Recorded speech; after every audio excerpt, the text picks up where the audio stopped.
Hello students and my dear friends, I'm Dr. Shalini Shukla and today is 24th of November 2020 Tuesday. Inspiration of the day is the 3 C's in life: choice, chance and change. You must make the choice to take the chance if you want anything in life to change. In today's discussion, we are going to cover these articles.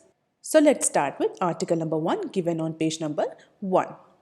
AstraZeneca-Oxford vaccine shows up to 90% efficacy. And this was the very important initiative by Oxford in order to develop the vaccination or vaccine against COVID-19. As we have already discussed, there are a number of initiatives and researches are going on for the development of vaccine against COVID-19. And among all those initiatives, the initiative by AstraZeneca and Oxford was the prominent. And as per the clinical trials in UK and Brazil, the vaccine developed by AstraZeneca has shown 90% efficacy in different dosing regimens. And 90% efficacy is a quite good level of vaccine to get approval. Data from the global trials would be submitted to the Indian regulators by the end of the December. And in India, which institute is actually doing this trial? It is Serum Institute of India, that is working as a manufacturing partner of AstraZeneca in India. So India's data will be submitted at the end of December, and if everything goes well, probably by the month of January, this vaccine may get approval in Indian soil as well. However, the AstraZeneca has given the free arm to Indian regulator and said that it is up to the Indian regulator to decide which doses form it would approve for the Indian population. The complete data will be presented in front of regulators and regulators will take the ultimate decision that whether to approve the vaccine or which amount of dose should be approved for Indian population. However, in case of India, the recruitment of approximately 1,600 volunteers has been done by the Indian arm of the Covishield vaccine trial in order to test the vaccine. Student minded जो 90% efficacy के result आए हैं ये UK and Brazil के sample से आए हैं. Indian sample में क्या एफिकेसी का लेवल रहा है ये दिसंबर एंड तक रेगुलेटर के सामने डेटा प्रेजेंट किया जाएगा. इंडिया में अप्रॉक्सीमेटली 1600 वॉलंटियर ने पार्टिसिपेट किया था इस कोविड-19 वैक्सीन के ट्रायल में, जो कि अप्रॉक्सीमेटली ओवर हो चुका है और लास्ट फेज में चल रहा है. Hopefully the Indian trial will also generate the approximate result. तो 2 रेजिम में इस पर्टिकुलर वैक्सीन के का ट्रायल हुआ. रेजिम 1 जिसमें डोज 1 थी वो फुल दी गई थी एंड आफ्टर 1 मंथ एक सेकेंड डोज दी गई वो भी फुल थी जिसमें 62% एफिकेसी आई. इसके बाद रेजिम 2 में डोज 1 हाफ दी गई और डोज 2 फुल एक मंथ बाद फुल डोज दी गई जिसमें 90% एफिकेसी आई. तो हम ये कह सकते हैं कि यूके और ब्राज़ील में जो रिजल्ट आए थे उसमें फर्स्ट जो डोज दी जाएगी वो हाफ डोज होगी फुल डोज की and then second after 1 month एक फुल डोज दी जाएगी जिससे 90% एफिकेसी अचीव हुई. इंडियन सॉइल में किस तरह का रेजिम अप्रूव होता है, उसकी पॉपुलेशन में किस तरीके का रिजल्ट आता है, उसके बेसिस पर जो फाइनल डोज एक्चुअली पॉपुलेशन को दी जाएगी एडमिनिस्टर करी जाएगी वो डिसाइड होगी. और जितने भी मैन्युफैक्चरिंग कंपनीज हैं गवर्नमेंट ऑफ इंडिया ने प्रॉपर सेटअप कर रखा है, प्रोडक्शन प्लान सेटअप हो चुके हैं कि जैसे ही वैक्सीन को अप्रूवल मिलेगा इमीडिएटली उसकी मैन्युफैक्चरिंग उसका प्रोडक्शन स्टार्ट हो जाएगा. लॉजिस्टिक का भी गवर्नमेंट ने बहुत स्ट्रॉन्ग अरेंजमेंट कर रखा है जिससे कि एक्सेसिबिलिटी अवेलेबिलिटी दोनों ही इंश्योर करी जा सके into the nooks and corners of the Indian land. Pricing की अगर बात करें तो जो कोविशील्ड वैक्सीन है अप्रॉक्सीमेटली 250 to 600 पर डोजेस के अकॉर्डिंग इसकी प्राइसिंग होगी. अगर हम बात करें डिफरेंशिएटली तो 250 to 300 पर dose for government and 500 to 600 पर dose for private market.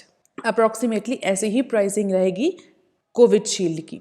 And apart from these, Indian vaccine makers have started gearing up for exporting the COVID-19 vaccine overseas as they started manufacturing the doses at the risk of their own plans. तो exporters भी India के तैयार हो चुके हैं, prepare हो चुके हैं कि जैसे ही इस वैक्सीन को अप्रूवल मिलता है, जिस अमाउंट की डोज को अप्रूवल मिलता है, immediately manufacturing, logistic, exporters, they all work in tandem in order to ensure the availability on the Indian land as well as to the overseas markets.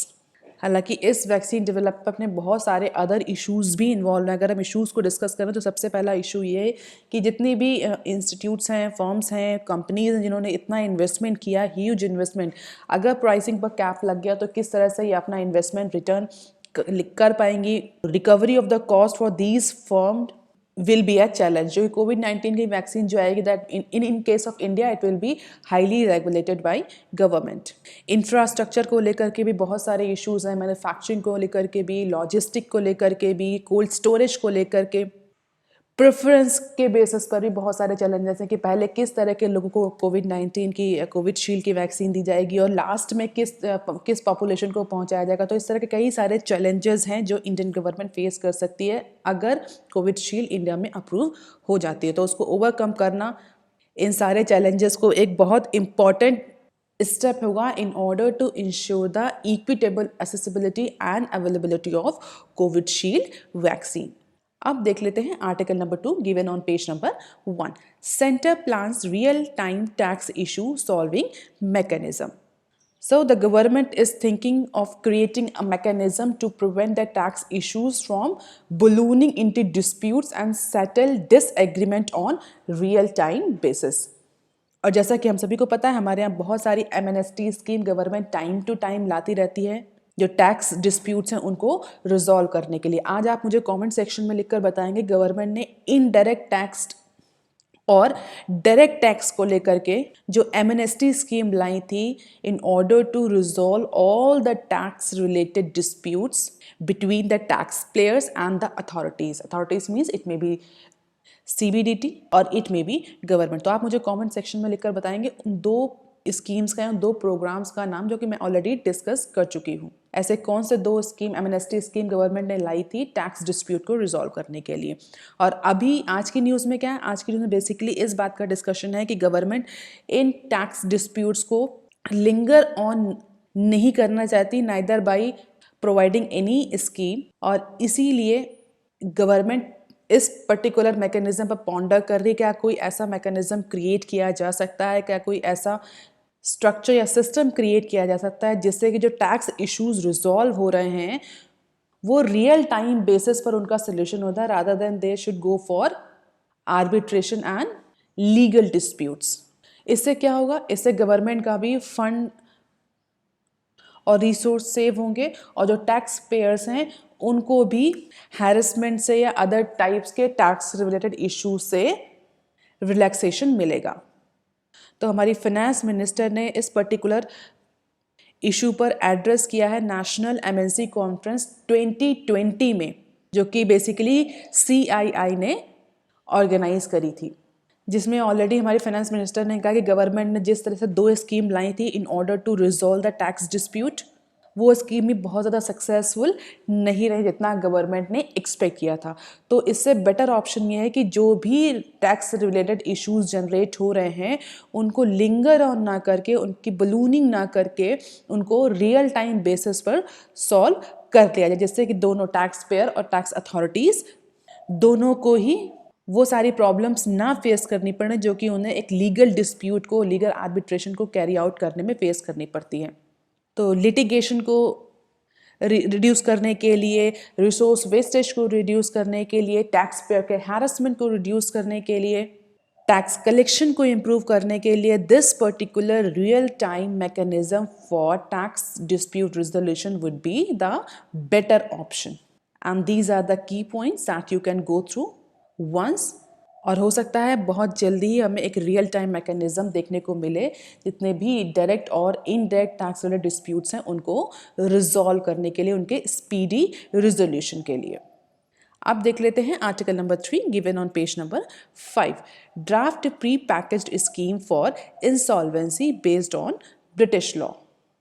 The draft pre-packaged scheme being finalized by Corporate Affairs Ministry has drawn largely on the UK system as per the senior government official. As we all know, insolvency and bankruptcy code in India is one of the very important code or very important legislation related to the insolvency proceedings of the company.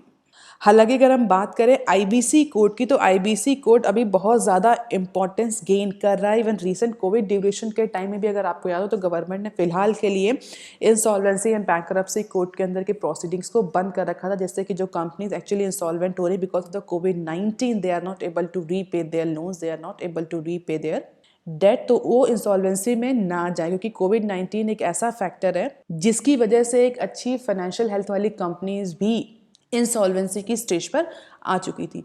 लेकिन अगर absolute term में अगर हम IBC की बात करें तो IBC code के कुछ ऐसे प्रोविजंस हैं जो कि ऑलरेडी एग्जिस्टिंग लॉज के साथ क्लैश करते हैं या उनका अलाइनमेंट नहीं है, जिसकी वजह से बहुत सारे अदर इश्यूज जनरेट होते हैं at the time of legal litigation. जैसे कि आईबीसी कोड के बहुत सारे प्रोविजंस जो हैं वो सरफासाई एक्ट से मैच नहीं करते। SARFAESI stands for securitisation and reconstruction of financial assets and enforcement of security interest act 2002, जिसको हम शॉर्ट फॉर्म में सरफासाई एक्ट बोलते हैं। Under this act, banks and other financial institutions in the capacity of secured creditors are allowed to auction the residential or commercial property of the borrowers to recover their loans without even approaching to the court or any authority for getting approval। तो ये basically short में सरफासाई act बोलते हैं। तो ऐसा कहा जाता है कि आईबीसी के बहुत सारे जो प्रोविजंस हैं वो सरफासाई से मैच नहीं करते या उनसे क्लैश करते हैं। इसी तरह बहुत सारे अदर एक्ट्स भी हैं सिक्योरिटाइजेशन को लेकर के जिससे कि आईबीसी का क्लैश होता है। इसीलिए कई बार से इन तीनों पर्टिकुलर लॉज को, कई ऐसे लॉज जो आपस में क्लैश कर रहे हैं उनको लेकर के बहुत सारे जो वेटरन्स हैं उन्होंने आईबीसी में कुछ चेंज लाने को सजेस्ट किया था। तो recently insolvency and bankruptcy board of India ने एक ड्राफ्ट स्कीम सबमिट करी है मिनिस्ट्री ऑफ कॉरपोरेट अफेयर को, एमसीए को, जिसमें ऐसे इश्यूज को एड्रेस किया गया है जो कि पहले प्रोसीडिंग्स में प्रॉब्लम क्रिएट करते थे। बेसिकली जो प्री पैकेज स्कीम है that actually involve the agreement between stress company, it's creditor and buyers before initiation of insolvency proceedings. तो जो ये नया ड्राफ्ट प्री पैकेज स्कीम आई है इसमें जो स्ट्रेस दिया गया है वो बेसिकली ऐसी कंपनी जो कि रेजोल्यूशन में जा रही है और जो उसके क्रेडिटर्स हैं और बायर्स हैं उनके बीच में जो एग्रीमेंट्स हैं उसको मेंटेन करने के लिए, चेक्स एंड बैलेंस को इंश्योर करने के लिए, जिससे कि ऐसा ना हो कि जो कंपनी के प्रमोटर्स हैं, जो रिलेटेड पार्टीज हैं, वो कंपनी का कंट्रोल गेन कर लें because of this insolvency proceeding. तो इन सब को रोकने के लिए इस पर्टिकुलर आईबीसी कोड में कुछ चेंज प्रपोज किए थे insolvency and bankruptcy board of India ने, और वो ड्राफ्ट सबमिट किया गया था मिनिस्ट्री ऑफ कॉर्पोरेट अफेयर को। But as per the senior official from ministry of corporate affairs जो भी चेंज प्रपोज किए हैं आईबीबीआई ने, that is actually based on the UK system of insolvency proceedings। UK में जैसे insolvency proceeding या bankruptcy proceedings हैं उन्हीं के बेसिस पर कुछ चेंजेस लाए गए हैं, ऐसा सीनियर ऑफिशियल ने कहा है कि कुछ भी नया डिवाइस नहीं किया है आईबीबी ने as per the Indian requirement, बस सीधे UK के जो सिस्टम है उसको कॉपी पेस्ट कर दिया अगर हम अपनी लैंग्वेज में ईजिली बोलना चाहें तो। However, this particular pre-package scheme will not only resolve the issues related to the buyers, promoters and the creditors, but it also increase the timely and faster resolution of the insolvency proceedings so that the stressed company, promoters, creditors and buyers all can be benefited from this pre-packaged scheme। IBC के अलावा या IBC में खुद बहुत सारे mechanism दिए हैं जिसके थ्रू जो स्ट्रेस कंपनीज हैं वो अपने जो देनदार हैं, क्रेडिटर्स हैं, उनसे कैसे मिल करके इस पर्टिकुलर स्ट्रेस एसेट्स को रिजॉल्व कर सकती है। तो अगर हम देखें तो एक तो सबसे इंपॉर्टेंट है corporate insolvency resolution process under IBC, जो कि हम ऑलरेडी जानते हैं। इसके बाद reserve bank's prudential framework for one time restructuring, compromise and agreement scheme section 230 of company act, bilateral agreement between two parties, pre package scheme, no provision net, SARFAESI, जो इतने सारे प्रोविजंस हैं जिसके तहत स्ट्रेस असेट्स को resolve किया जा सकता है। जो प्रोफेशनल्स हैं, एक्सपर्ट्स हैं, वो कई टाइम से कहते हुए आ रहे हैं कि कंपनी एक्ट हो गया, आईबीसी हो गया, सरफासाई हो गया, ये आपस में कुछ प्रोविजंस क्लैश करते हैं जिनको एड्रेस करने की बहुत ज़रूरत है in order to increase the efficiency of insolvency proceedings. तो अभी देखना है कि जो प्री पैकेज स्कीम आ रही है उसमें क्या क्या चेंजेस लाए गए हैं, एक्चुअली में जो मेन इश्यूज थे क्या उनको एड्रेस किया गया है या नहीं किया गया है। अब देख लेते हैं article number 4 given on page number 6, government using COVID crisis to ensure labour intensive growth, CEA. So the chief economic advisor Mr. K. Subramanian said that Indian government is actually converting the COVID-19 crisis into an opportunity to have the labor intensive growth. जैसा कि हम पहले discuss कर चुके हैं कि government ने already announce किया था कि कोविड-19 से जितनी भी इकोनॉमी अफेक्ट हुई है या कोविड-19 से जो भी इकोनॉमिक सिचुएशन जनरेट हुई हैं उनको टैप कर रही है in order to convert these कोविड-19 रिलेटेड थ्रेट्स इनटू अपॉर्चुनिटी। अब यहाँ पर दो टर्म इन्वॉल्व होते हैं, एक है कैपिटल इंटेंसिव इकोनॉमिक ग्रोथ और दूसरा होता है लेबर इंटेंसिव इकोनॉमिक ग्रोथ, जो कि हमने यहाँ पर यूज़ किया है, इस पर्टिकुलर न्यूज़ में ये वर्ड यूज़ हुआ है, labour intensive economic growth and capital intensive economic growth. तो हमारे जो चीफ इकोनॉमिक एडवाइजर है उनका क्या कहना है, उनका ये कहना है कि गवर्नमेंट कोविड-19 क्राइसिस को अपॉर्चुनिटी में टर्न कर रही है जिससे कि इंडियन जो इकोनॉमी है वो लेबर इंटेंसिव इकोनॉमिक ग्रोथ की तरफ प्रोग्रेस हो जाए। Now, why it is important for Indian government to move towards the labor intensive economic growth? जबकि जो अगर हम वर्ल्ड लेवल की बात करें तो every developed economy is now moving towards a capital intensive economic growth. तो ऐसा इसलिए कि अगर हम पिछले कुछ डिकेड्स में इंडियन इकोनॉमी की ग्रोथ चार्ट को देखें, ग्रोथ को देखें, तो बहुत सारे एक्सपर्ट या बहुत सारे जगह आपने भी रीड किया होगा, बहुत सारे एक्सपर्ट ऐसा कहते हैं कि जो इंडियन इकोनॉमी में जो ग्रोथ रही है that growth was actually jobless growth. जबकि इंडियन इकोनॉमी की पॉपुलेशन के अकॉर्डिंग, जिस तरह से हमारी पॉपुलेशन है, पॉपुलेशन डेंसिटी है, उसको देखते हुए इंडियन इकोनॉमी में जॉब लेड ग्रोथ की ज़रूरत है, ना कि जॉब लेस ग्रोथ की। जॉबलेस और जॉब लेड ग्रोथ का मतलब क्या है? बेसिकली बहुत सिंपल टर्म में अगर हम ये कह रहे हैं कि इंडिया में जितनी भी इकोनॉमी ग्रो करी है लास्ट डिकेड में, इकोनॉमिक ग्रोथ के साथ उतनी ही स्पीड से जॉब्स या एम्प्लॉयमेंट क्रिएशन भी होना चाहिए। बट इंडिया के केस में ऐसा अपोजिट हुआ है। क्यों? क्योंकि इंडिया जो है वो कैपिटल इंटेंसिव ग्रोथ की तरफ बढ़ रहा था। कैपिटल इंटेंसिव मीन्स लेबर को रिप्लेस कर दो टेक्नोलॉजी से या कैपिटल से। तो ऐसा काम जो कि 10 लेबर करते हैं वो एक मशीन मिल करके अकेले कर लेगी। तो उससे क्या होगा, 10 जो लेबर थे जिनको एम्प्लॉयमेंट मिलना चाहिए था उनका एम्प्लॉयमेंट खत्म हो गया। ऑल्दो इकोनॉमी में प्रोडक्शन होगा, वो प्रोडक्शन कौन करेगा? वो प्रोडक्शन मशीन करेगी। इसीलिए इकोनॉमिक ग्रोथ तो होगी बट एम्प्लॉयमेंट नहीं होगा। और यही जो 5 डिकेड में इंडियन इकोनॉमी की जो ग्रोथ रही है वो जॉबलेस ग्रोथ रही है। इंडियन इकोनॉमी तो ग्रो कर रही है, प्रोडक्शन हो रहा है, डिमांड जनरेट हो रही है, बट एम्प्लॉयमेंट उस रेशियो में जनरेट नहीं हो रहा है। And that is why Indian economy actually needed the labour intensive economic growth. अगर हम पिछले कुछ सालों का इकोनॉमिक सर्वे देखें तो उसमें भी इन्हीं पर्टिकुलर ऐसे ही पर्टिकुलर सेक्टर पे फोकस करने के लिए कहा गया है। गवर्नमेंट ने भी ऐसे पर्टिकुलर सेक्टर में फोकस करने को बोला है जहां पर कम कैपिटल इन्वॉल्वमेंट से ज़्यादा जॉब जनरेट होती हैं। ऐसे कौन से सेक्टर अगर हम बात करें तो हो गया हमारा textile sector, food processing, leather, ऐसे मैन्युफैक्चरिंग सेक्टर जहां पर कम कैपिटल एम्प्लॉय करने से ज़्यादा जॉब जनरेट होती है। तो गवर्नमेंट का फोकस भी इनिशियली कुछ ऐसे सेक्टर्स में रहा है, food processing, textile, leather, manufacturing, जहां पर कम कैपिटल एम्प्लॉय करेंगे बट जॉब ज़्यादा जनरेट होंगी। क्यों? क्योंकि ऐसा सेक्टर लेबर इंटेंसिव सेक्टर है।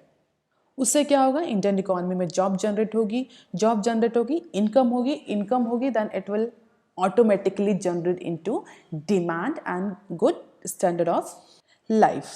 तो इंडियन इकोनॉमी की जो रिक्वायरमेंट है that is labour intensive economic growth and job led economic growth, ना कि jobless. Job led economic growth कैसे होगी? अगर इकोनॉमी में जॉब जनरेट होगी मीन्स एम्प्लॉयमेंट जनरेट होगा, तो इनकम जनरेट होगी, इनकम होगी पब्लिक के हाथ में, इनकम होगी तो पैसा होगा, पैसा होगा तो डिमांड होगी, डिमांड होगी तो इकोनॉमी फिर ग्रो करेगी, इकोनॉमी फिर बूस्ट करेगी। तो इस तरह की जो इकोनॉमिक ग्रोथ होती है जो कि जॉब्स, इनकम या डिमांड जनरेशन की वजह से आती है, उसको बोलते हैं जॉब लेड।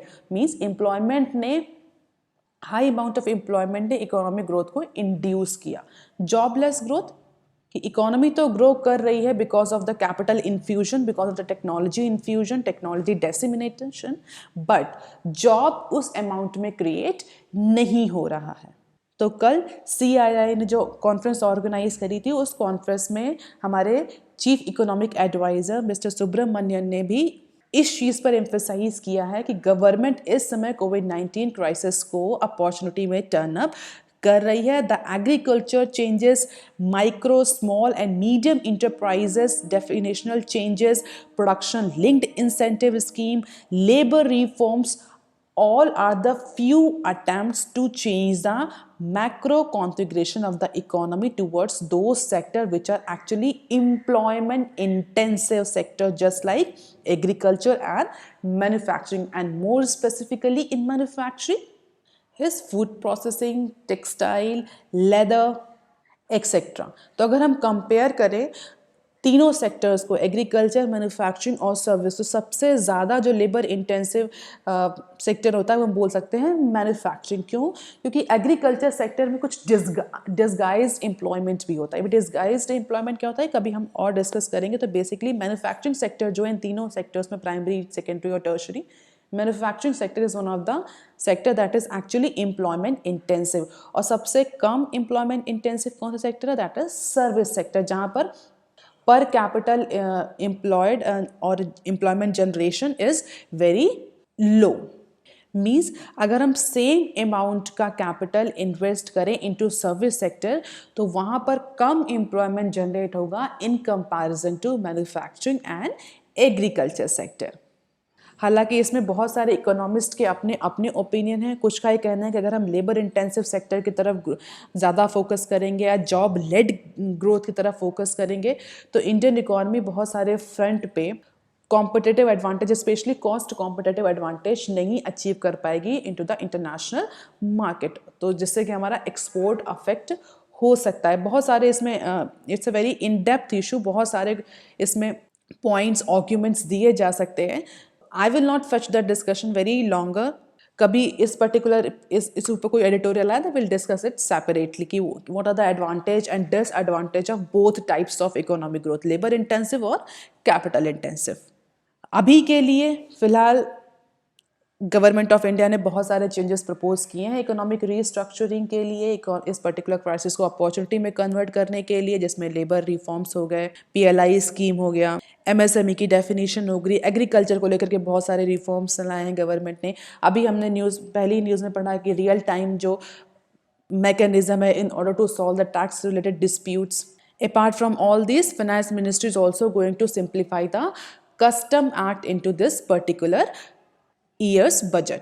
तो इस बार का जो यूनियन बजट आ रहा है 21-22 का, उसमें कस्टम एक्ट को रिफॉर्म करने के लिए, सिंप्लीफाई करने के लिए बिल प्रेजेंट किया जाएगा। रिसेंटली गवर्नमेंट ने इनवाइट किए थे बहुत सारे public comments for this custom law simplification, and government has received number of ideas and they are now going through all of them one by one, and most likely that into this year the draft will be finalized. The budget is usually presented on February 1 and at that time this particular draft will be presented।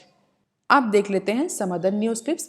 Lavasa may soon go for liquidation। तो lender to Lavasa Corporation, a bankrupt hill city near Pune, have been left disappointed। Why disappointed? As none of the bidder for the company submitted any viable financial plan, so most likely that Lavasa will get for liquidation process। हालांकि एक last chance और दिया जा रहा है, final bid को फिर Monday को ओपन करके देखा जाएगा कि अगर कोई ऐसा वायबल फाइनेंशियल प्लान सबमिट हुआ है then company can go for this, otherwise most likely the Lavasa will get for liquidation. And as per the sources, there was not even rupees 5 crore upfront cash on the table. तो अब जो banks हैं, banks means जो company के creditors हैं, उनके पास अब कोई ऑप्शन नहीं है just to go for liquidation, क्योंकि 5 करोड़ से भी कम के प्लान बिडिंग पर they are not going to sell this huge amount of NPA. So most likely Lavasa will go for liquidation process. आप देख लेते हैं banking licence for Indian INCs disasters, says Rajan Acharya. Recently, Central Bank's Internal Working Group Committee has been formed in order to review the ownership structure. And in a very significant shift of the stance, this particular working group has allowed the large corporates and the conglomerates to own the banks if suggestion of the internal working group constituted by RBI is accepted. तो इस IWG ने recommendations जो दी थी उसके according जो corporate houses हैं, industrial houses हैं, उनको अलाउ किया जाना चाहिए कि वो बैंक में स्टेक होल्ड कर सकें. इवन प्रमोटर्स को भी अलाउ किया गया है, they can hold the stake into the banks. And this is a very significant step into the previous stance of the internal working committee or internal working group of central bank. Central bank means RBI. और even जो internal working group setup किया था RBI ने, उसने इस बात की भी रिकमेंडेशन दी है कि अगर एनबीएफसीज जो हैं उनको भी बैंक में कन्वर्ट किया जा सकता है अगर वो कुछ जो क्राइटेरिया है वो सारा क्राइटेरिया फुलफिल करती हैं. तो एनबीएफसीज को बैंक में कन्वर्ट किया जा सकता है. जो इंडस्ट्रियल हाउसेस हैं, कॉर्पोरेट हाउसेस हैं, वो बैंक्स में होल्डिंग ले सकते हैं, प्रमोटर्स बैंक में होल्डिंग ले सकते हैं. इस तरह के कई सारे ओनरशिप रीस्ट्रक्चरिंग के रिकमेंडेशन दी थी इस पर्टिकुलर इंटरनल वर्किंग ग्रुप ने. तो इसी रिकमेंडेशन को बहुत सारे एक्सपर्ट जो हैं वो क्रिटिसाइज कर रहे हैं, और उसमें से हमारे जो आरबीआई के फॉर्मर गवर्नर हैं रघुराम राजन, जो डिप्टी गवर्नर विरल आचार्य, उन दोनों ने जॉइंटली इस पर्टिकुलर मूव को क्रिटिसाइज किया है. और उन्होंने कहा है कि बैंकिंग लाइसेंस देना इंडस्ट्रियल इनकॉर्पोरेशंस को, इंडस्ट्रियल हाउसेस को could be disasters for Indian economy. And even at this time when the NPAs are surging, the credit growth rate is very subdued.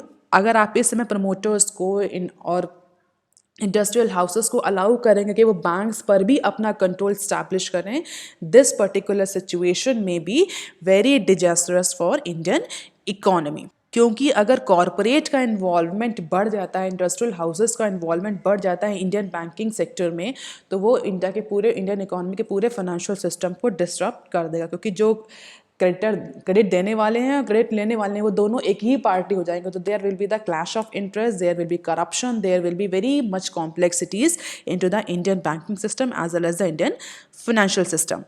क्यों? क्योंकि अगर बैंक्स जो हैं, कॉर्पोरेट हाउसेस जो हैं, जो इंडस्ट्रियल हाउसेस हैं, वो किसी पर्टिकुलर बैंक में ओनर बन जाते हैं या उनको स्टेक दे दिया जाता है या उनको लाइसेंस दे दिया जाता है, तो वो उनको विदाउट एनी क्वेश्चन उनको ईजी लोन अवेलेबल होगा. जब चाहेंगे वो बैंक से लोन ले लेंगे, क्योंकि वो खुद उसमें ओनर हैं. वो तुरंत कमेटी बनाएंगे, कमेटी तुरंत अप्रूवल कर देगी without even asking whether the industry is able to repay that loan, whether industry is credit worthiness और इंडस्ट्री इज क्रेडिट वर्दी. इन सब क्वेश्चन के बिना ही इंडस्ट्रियल हाउसेस को इजी लोन मिल जाएगा. And that may increase the chances of money laundering, money siphon off corruption, and that eventually leads to increased NPA and poor financial health of bank. क्योंकि अगर house जो industrial house जो कि bank से loan लेते हैं वही उसके मालिक बन जाएंगे, तो जितना चाहें उतना लोन ले लें, जहाँ चाहें वहाँ इन्वेस्ट करें, बार बार लोन लेते रहें. No one is going to ask any question. Why? Because they are themselves the owner of bank. तो इस पर्टिकुलर इंटरनल वर्किंग ग्रुप के सजेशन को बहुत सारे एक्सपर्ट्स ने क्रिटिसाइज किया है और एक है as per the current need हमें पुअर लैंडिंग प्रैक्टिसेस को रिमूव करना चाहिए. और इस तरह की जो रिकमेंडेशन इंटरनल वर्किंग ग्रुप ने दिए हैं उससे लैंडिंग प्रैक्टिसेस और ख़राब होंगी, अनएथिकल प्रैक्टिसेस इंक्रीज करेंगी, पॉलिटिकल प्रेशर भी बढ़ेगा रेगुलेटर्स पे. So this particular time of COVID-19 is not actually suitable for implementing such time of recommendation. Even बहुत सारे तो एक्सपर्ट्स ने ये भी कहा कि इंडियन इकोनॉमी में इस पर्टिकुलर टाइम के अलावा कभी भी कॉरपोरेट हाउसेस या इंडस्ट्रियल हाउसेस को बैंकिंग में स्टेक नहीं देना चाहिए, because this could be disasters not only in today's scenario but in any time scenario.